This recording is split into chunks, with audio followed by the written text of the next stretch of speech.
Imana isubize inzanire mbonye wanjye ikuzanire mbonye wawe duhure rwose kuko ndamukunda cyane kandi nta nundi muntu nakunda ku isi. Nasengeye mu mazi. Uyu munsi waje gusengera mu mazi kugira ngo ndeke Imana yakumva icyifuzo cyanjye. Uyu munsi waje gusengera mu mazi. Kuki waje gusengera mu mazi noneho? Mu bushize twabonye twagusanze mu butayu, ubu ngubu none tugusanze mu kidendezi. Cyangwa iyo ngiyo aho ngaho ni hahandi hajya hari ababatiriza ni muri Yorodani. Uri kubyumva nawe? Ndetse nuziko n'abantu dusenga gusenga. Imana yumva ibyifuzo byanjye. Yego. Ndagira ngo utangire uririmbira Israel Mbonyi akaririmbo k'urukundo. Aho ngaho kandi n'Imana ikubabare kuba ugiye gusengera aho ise muri Yorodani yawe cyangwa se aho usengera. Bari gihe tujya mu butayu, twava mu butayu tukajya no mu gusengera mu mazi. Muva mu butayu tukajya no gusengera mu mazi kugira ngo tureke icyifuzo cyacu, Imana yabyumva kandi vuba kandi kadusubiza. None se uyu munsi noneho bigira icyo ubwira abantu bakunda Mbonyi ndetse nawe muri rusange, ni ukubera iki uyu munsi hari byinshi bagiye kukubaza, hari byinshi bagiye kuvuga, ni byinshi uyu munsi biri bivugwe. Njye impamvu naje ikibazo ufite ntabwo ufite bwo kuba bavuga yuko wamusariye. Bavuga noneho hari akantu wigeze kuvuga ngo ushobora kujya kumukwa. Aho ngaho umva babwire ndeka mubwire rero zanyana mfite n'umutamu wayo na wa murima wa munani wacu bamaye nawo nakwemera nkawugurisha ariko Mbonyi nkamukwa. Ndi tayari. Uri tayari kumukwa? Ndi tayari. Kandi uzamukwa? Ndi tayari. Uri tayari kumukwa? Ndi tayari. Israel Mbonyi se iyo ubonye ubona wamukwa ngahe urebye wenda ushize ku gipimo urumva dushire kuri analyse. Israel Mbonyi ubona wamukwa ngahe? Njewe icyo gihe nibigera ibyo tuzabishyira ku gipimo nyine ubwo. Icyo gihe byageze nibwo twabishyira ku gipimo. Nibwo mwabishaka ku gipimo. Ariko nje nakora uko nshoboye kose. Nkamukwa. Ukamukwa? Yego. Ningibiho nyine wenda wowe shira ku gipimo uvuge ati Israel Mbonyi bitewe nuko mibona afite agafaranga kandi n'umuntu ukomeye wamukwa ngahe? Oya ibyo none anga nago nabara ngo ndafata urugero runuru. Ariko icyo gihe byageze. Yanca yose nayashaka n'umuryango wanjye tukamukwa. Kuko niwe muntu nihebeye. Niwe muntu umutima wanjye ubona. Ugasimbagurika. Kandi kubera we. Ahubwo ku bantu babona iyi video bankoreye support bashe kumubona umutima wanjye uruhuke. Ne kugumya kujya njya gusengera mu mazi nayo hose basi wenda ngabanye Imana igabanye inshiremo imiyaga basi. Igabanye ishiremo imiyaga. Delphine kuri isi ya rurema burya hari abantu bavuga ngo amaboko ataresha ntagira ute naramukanye. Wowe wamenye ute ko aya washobora kuramukanya na Israel Mbonyi? Erega Imana yakwimitse nta waburana kandi yakuzamuye nta waburana. Imana ishobora ibintu byose. Erega vanga amaboko nta dahura ngo atarecha ntaramukanya. Uwo muntu bivuga urindi uri Imana. Wasanga wenda ari Imana. Oya. Oya. Ngendera ku ijambo ry'uko cyangwa se nshingiye ku byo nabonye mu ijambo muri Bibiliya ko Esiteri uburyo yari ameze bagatoranya abakobwa 10 bambaye neza bikwijije bashyizemo ibirato byiza bimeze neza bambaye imyenda ihenze ariko Esiteri ubwo yari ari mu kazi ko mu rugo ari umuntu uciriritse cyane nkabona Imana niwe itoranyije ikamuzamura ikamushyingiranya n'umwami. Njyewe nicyo kintu ngenderaho nshingira ko Imana nta kitazakora. Yego. Kandi kishoboye ibintu byose nta muntu wayivuguruza. Nta muntu wayivuguruza. Yego. Kandi ubora byizeye. Ndabyizeye. rero abantu turashaka ngo duhereze ubwinu b'abantu bavuga amagambo cyangwa se bitereshwa ubukomenti bugiye butandukanye butagira n'icyo bumaze. bari abantu nyenda bakomeje urabakomeje nibareke turindire turebe icyo Imana ikora. icyo Imana ikora Yego. kandi uhora kizi icyo Imana ikizakora uhora kizeye. ndizeye se ubone icyo ngiye rero tugumya kubivuga ariko twabuze icyizere wiha.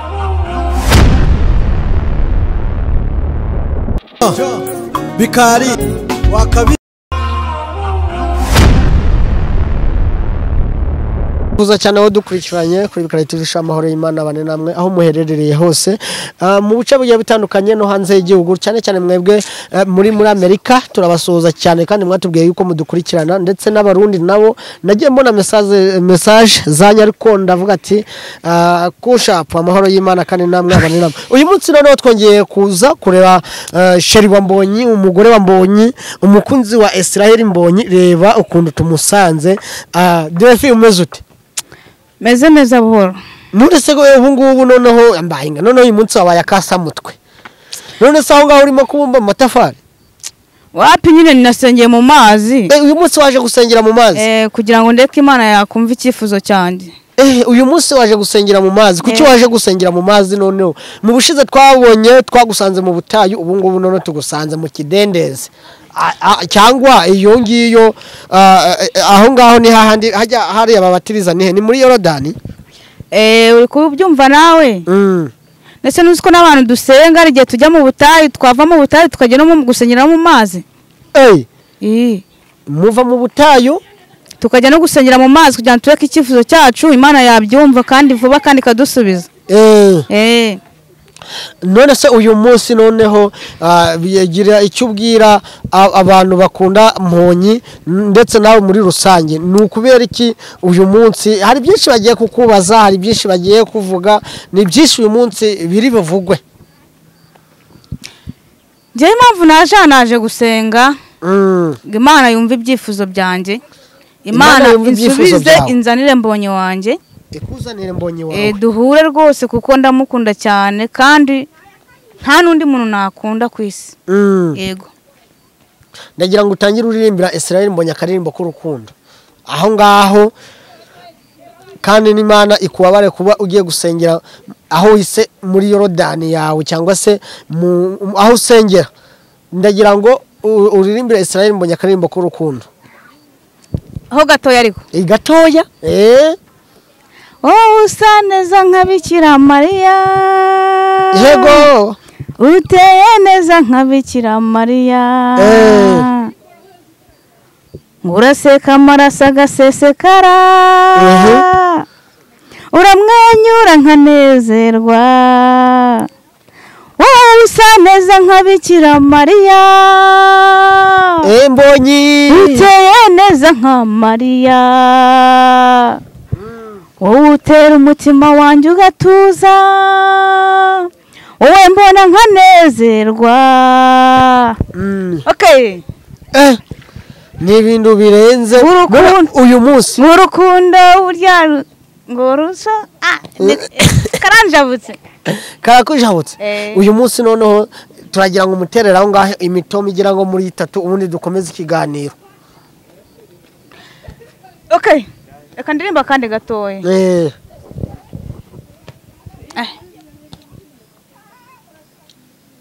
Twagiye. Oya. Reka mbe ndetse. Ese na n'ubu ngubu uracyari gushakisha umukunzi wawe? Yego. Umeze nga babandi bashaka intama zazimiye. Yego. Ariko ari mu mavuga butumwa ari gutegura ibiterane. Gira icyo ubwira Israel Mbonyi uryamye aho ngaho. Icyo mubwira nuko mukunda kandi muhoza ku mutima. Icyo kandi nibimukundira tabare rwose umutima ntarapfa rwose umutima urahora unsimbagurika tabare ntarapfa nuko. Ndagira nyine woho bwira Israel Mbonyi gira icyo umubwira. Nukuri natabare ntarapfa nuko. Akuse Mbonyi koko wambabare. Ubu koko ntago ubibona. Nyine ndabizi uri mwivuga butumwa ariko Mbonyi nukuri ndabizi uri mwivuga butumwa. Ariko ugerageze basi urebe basi ko wazamvugisha. Mbonyi wambabariye koko. Mbabarira nukuri Mana nukuri naje hano gusenga ngo Imana imfashe indengere naje gusengera hano mu mazi kugira ngo ndebe ko Imana yahaza ukwifuza kwanjye kandi Imana igiye ivuga ngo abantu impamvu bajya no gusengera mu mazi ngo nibwo basubiza nanjye naje nzanye icyifuzo cya Israel Mbonyi ngo Imana impuze nawe Mbonyi umbabarire Imana ikunsangire ubyumve dore uyu munsi nasengeye mu mazi kandi ari we ndi gushaka rwose yego uyu munsi waje gusengera mu mazi kugira ese ko hari abarokore bajya batubwira ngo uyu munsi beretswe hari igihe uraryama Imana ikakwereka Israel Mbonyi arimo kugusubiza ngiye hari nyine hari abarokore bajya berekwa ese hari igihe wowe Imana irakwereka mu iyerekwa ryawe cyangwa se mu nzozi zawe uri kumwe na Israel Mbonyi mba mbona turi kumwe ariko kuko ari nubwo nyine ubushize sinakubwiye ngo nigize kubona ngo ndi kumwe nawe turi ahantu mbona ari kuririmba nesura natari biriya byasohoye n'ibiriya byasohoye kuba yagiye mu gihugu cya Uganda gukoramo igitaramo none se wowe Israel Mbonyi iyo ureba urugo rwanyu duhereze formule y'urugo rwanyu ukuntu ruzaba rumeze bitewe nuko ubona urwego bigezeho kuri njye bizaba bimeze neza kubera ko nzaba nibereye muri paradizo n'umuntu wanjye Imana yaramumpaye ku byifuzo byanjye Imana yarabishubije urumva ko nta kibazo na kimwe nzaba mfite yego nzaba meze neza rwose uzaba umeze neza rwose ese Israel Mbonyi weho nawe uba wumva mwabyara abana bangahe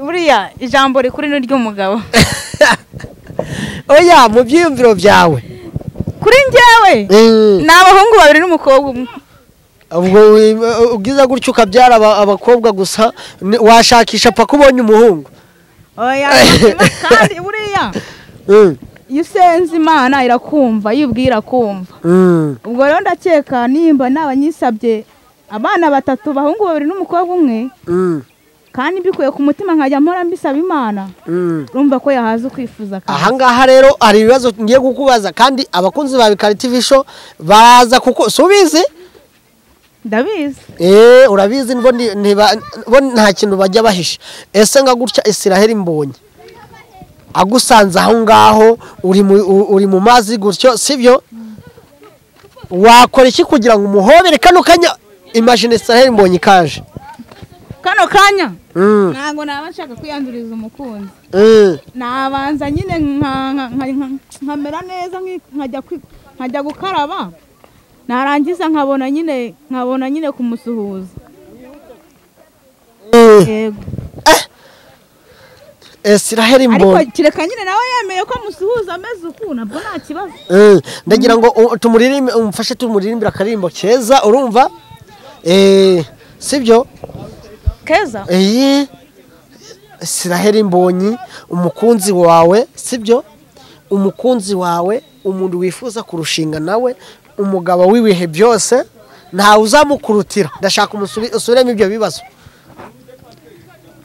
bahujwe n'Imana n'urupfu ntirwabibasha n'intora so ntago ndi kuyibuka neza ariko ni Amaroni iyihe ndirimbo bita ngo urupfu ntirwabibasha ntago rwadutanya urupfu ntirwabibasha ntago rwadutanya ngo twahujwe n'Imana urupfu ntirwabibasha mwahujwe n'Imana yego hari abakobwa kenshi bagiye bagutuka kuri social media nawe kandi ujye ubibona bakubwira ati se wa mukobwa warasaze urabona ku rwego rwa Israel Mbonyi bagutuka bakubwira amantu menshi kandi ugasanga kenshi n'abakobwa cyane cyane barimo kubivuga ese wowe iyo ubibonye wumva ubifata mu yiherevo cyangwa se mu kihe gipimo cy'abari abakobwa ni iki wabasubiza jewe by'abana ntago nabyubakaho ako nawe ujye ubibona kuba mbibona ndabibona ubwo se wenda ngaba abakobwa baba bagutuka bakubwira amagambo atameze neza iyo ubonye bimeze kuriya nta kintu wowe wumva muri wowe gihungabanya cyangwa ugacika intege oya ntago ucika intege guhare yego kuko n'ubu nicitse intege ntago naba naramukundaga byaba ari ibintu bitabidari kandi njyewe urukundo mfite n'urwanjye rwa nyarwo original rundimo muri njyewe kuba bambwira nabi rero bananuka nibareka tujya muri competition nyine nta kibazo nanjye ndi tayari bumve ko nimba bari muri competition nanjye ndahari Imana nishoboye ibintu byose niyo kandi nawe akaba ariwe wafata umwanzuro ko njye nta wambuza gukunda umuntu yego njyewe bara bose nta jambo bakwandika ngo rinkomeretse cyangwa se bavuga ngo rinkomeretse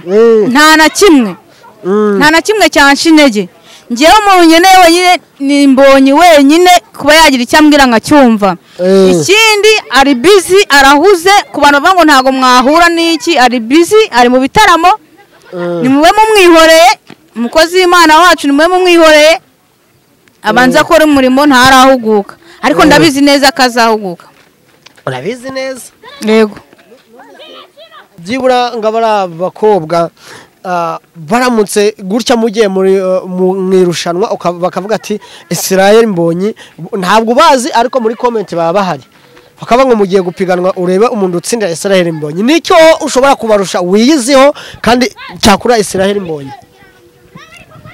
ibyo kumukura cya competition Imana niyibigena kuko Israel Mbonyi sinzi ngakunda amataye sinzi ngakunda umuntu muremure twereka amataye yaho ya Israel Mbonyi sinzi ngakunda umuntu mutoya cyangwa mugufi cyangwa muremure ntawe ubizi ubwo rero kujya muri competition ubwo nyine nanjye ndajya ku rutonde n'abandi nta kibazo yego ariko Israel ngo mumukunze muri benshi cyane nta kibazo nyine ka muri benshi cyane sinzi impamvu gusa Imana nishoboye ibintu byose sindakubwiye ati narasikuramo seti se Imana yabyemeye Imana yabyemeye rasikuramo seti kandi Imana ivuze biraba yategeka bigakomera Imana ivuze biraba yategeka bigakomera ubwo niyo mpamvu mureke tubiharire Imana kuko bari abantu bandika muri comment ngo kubera iki mubona mu kukimushingira mu ngo ntago bajyakunda cyabya babana